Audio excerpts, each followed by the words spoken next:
Mais honnêtement, être en colère, ça nous pourrit tous un peu la vie quand même, non? Alors contre quoi ou contre qui êtes-vous en colère?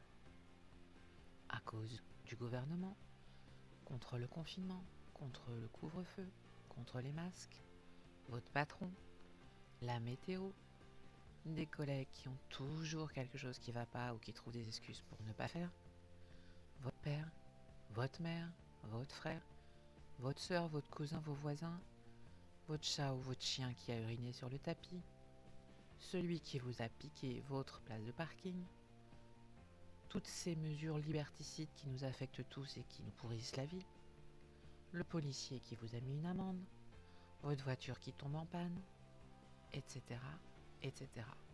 Les exemples ne manquent pas. Bonne raison d'être en colère. Ça nous arrive à tous de réagir face à une situation qui nous complaire, et je dis ça sans mauvais jeu de mots. Salut la team internet, c'est Valérie, dans une nouvelle émission, avec cette fois-ci un sujet spécifique qui est le thème de la colère. La colère, elle n'est pas forcément négative, car elle peut parfois servir de moteur pour nous mettre en action, pour changer une situation qui nous déplaît. Mais en règle générale, dans le cadre de mes coachings, je peux aussi mesurer les dégâts que provoquent des colères qui ont été trop longtemps retenues, des ressentiments qui n'ont pas été exprimés et qui vont exploser sous divers prétextes 6 mois, 1 an, 10 ans, 20 ans, voire plus, après les faits qui ont marqué. C'est pour ça que j'ai envie de vous faire part aujourd'hui de ces réflexions et de vous inviter à réfléchir sur ce sujet pour vous et comment vous gérez ces situations. Alors je vous ai demandé contre qui ou contre quoi vous étiez en colère. Mais la vraie question, est-ce que ça n'est pas pourquoi vous êtes en colère? Quel est le fond de ce qui vous fait réagir? Quelles sont vos valeurs fondamentales qui sont touchées et qui se sentent agressées, non respectées dans telle ou telle situation? Je vais vous donner un exemple perso. Moi, actuellement, il m'arrive d'être relativement régulièrement en colère parce que j'ai une valeur qui est la valeur liberté chevillée au corps et que toutes les décisions absurdes et liberticides qui sont prises depuis plusieurs mois, je vous avoue humblement que cette valeur elle est plutôt mise à mal et que c'est un exercice de style au quotidien pour faire les petits pas nécessaires afin de maintenir mon équilibre, pour justement ne pas me laisser envahir par la colère ou par le découragement. Je vous demande pourquoi. Parce que qu'est-ce que ça vient chercher chez vous quand vous réagissez, voire quand vous surréagissez? Vous vous mettez en colère, mais quelle est la blessure qui est stimulée et qui provoque cette colère? Est-ce le rejet, l'abandon, la trahison, une sensation d'injustice ou d'humiliation? Je vous demande de réfléchir au pourquoi, parce que le but c'est tout de même de retrouver une forme d'apaisement. Et le fait d'identifier la raison profonde d'une colère va vous permettre de relativiser et d'y accorder une importance beaucoup moins grande. Vous allez quelque part passer en mode spectateur, sans devenir schizophrène, c'est pas du tout ce que je suis en train de dire, mais vous prendrez une part bien moins active dans cette colère. Alors vous allez observer les racines de cette colère et l'aborder comme s'il s'agissait de quelqu'un d'autre, ou comme si dans un autre cadre vous passiez en mode résolution de problème, avec beaucoup plus de détachement. Vous voulez bien essayer? Vous sentez une colère qui gronde et qui monte en vous. En fait, quelle est votre frustration? Quel est le besoin qui n'est pas assouvi, qui n'est pas satisfait? Est-ce que vous vous sentez impuissant, démuni? Est-ce que vous avez peur? Et si vous avez peur, est-ce que vous pouvez identifier cette peur et la nommer? Est-ce que ça va être la peur de manquer, la peur de ne pas être à la hauteur, de vous sentir isolé ou rejeté? Est-ce que quelque part ça ne vous rappelle pas une situation que vous avez déjà vécue? Vous pouvez aussi avoir un autre exemple qui est de ne pas se sentir reconnu. Et si la valeur respect est très importante pour vous et que vous avez cette sensation qu'elle est bafouée, vous allez potentiellement essayer de vous mettre en colère parce que vous allez vouloir donner vos arguments, vous allez vouloir réagir. Vous pouvez aussi avoir un violent sentiment d'injustice. ou encore le sentiment pardon, de ne pas être compris, de vous sentir décalé dans un groupe. Vous avez sûrement raison, parce qu'il y a tout un tas d'éléments factuels et bien concrets qui alimentent cette version. Mais après, qu'est-ce qui se passe?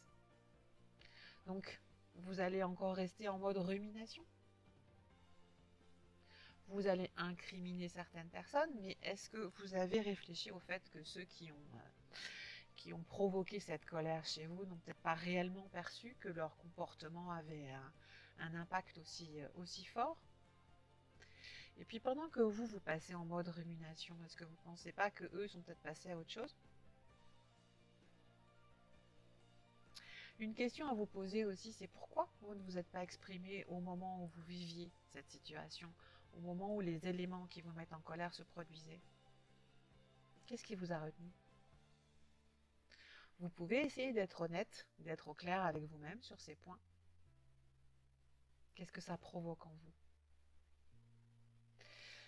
Ça peut être intéressant pour vous de faire ce travail et d'oser vous poser toutes ces questions, parce que vous l'avez déjà vécu certainement et vous savez très bien que la colère, elle s'auto-alimente au bout d'un moment.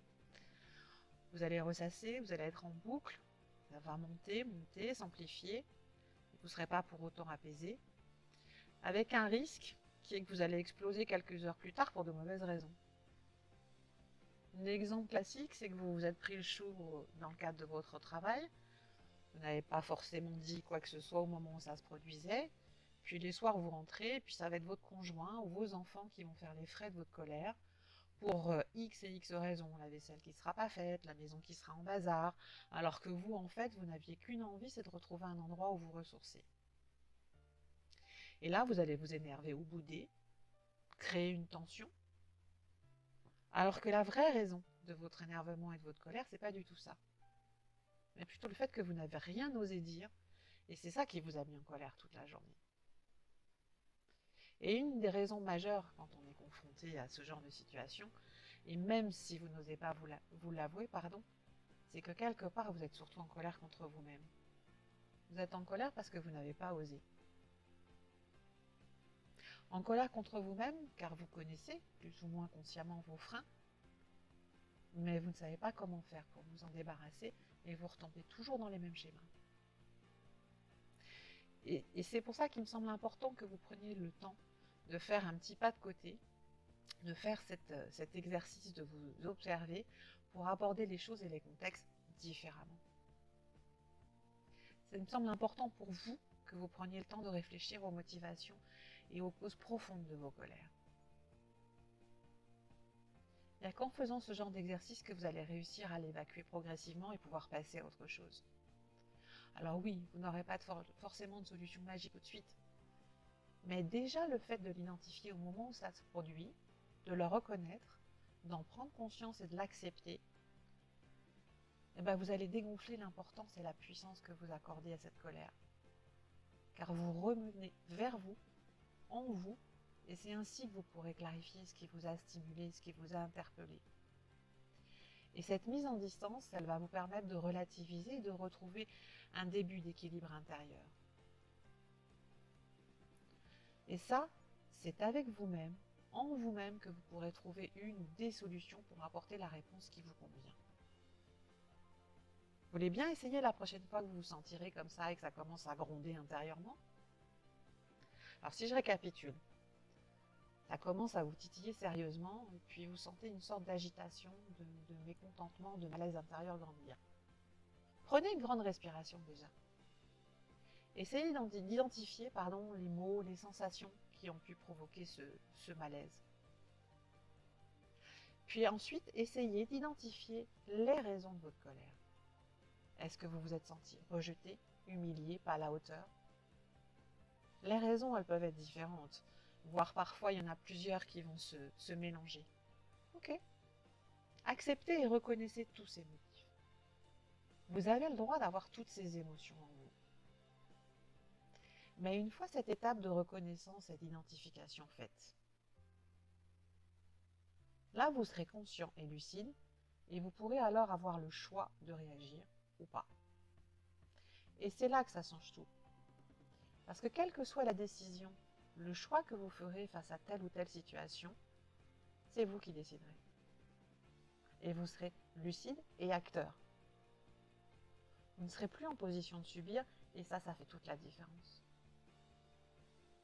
Et c'est là que vous pouvez transformer ce qui était initialement de la colère en quelque chose de positif, et que cette émotion, cette énergie devienne quelque chose de moteur pour la mettre à votre service. La mettre à votre service, ça veut dire faire cesser, par exemple, une situation qui ne vous convient pas, qui ne vous convient plus, avoir suffisamment de recul et de détachement pour oser dire quelque chose à quelqu'un. Et ça vous permet aussi d'avoir beaucoup plus d'impact et de puissance, parce qu'en fait, vous n'êtes plus aveuglé par les émotions qui vous envahissent. Alors bien sûr, je ne dis pas que c'est forcément facile, mais vous pouvez au moins essayer de le faire, parce que le but, c'est tout de même que vous vous sentiez mieux, non? Alors qu'est-ce que vous avez à perdre en tentant ces petits exercices? Faites-le, et puis dites-moi en commentaire. Merci pour votre écoute. N'oubliez pas de vous abonner et de liker si vous pensez que ces brèves vous sont utiles dans votre quotidien. Et puis si vous souhaitez aller un petit peu plus loin dans votre développement personnel et vous pensez que je peux vous accompagner, vous avez les liens en description pour me contacter. Alors dans l'immédiat, je vous souhaite une belle journée ou une belle soirée, selon l'horaire auquel vous écouterez cette émission. Et puis surtout, n'oubliez pas d'être doux et douce avec vous-même. À bientôt!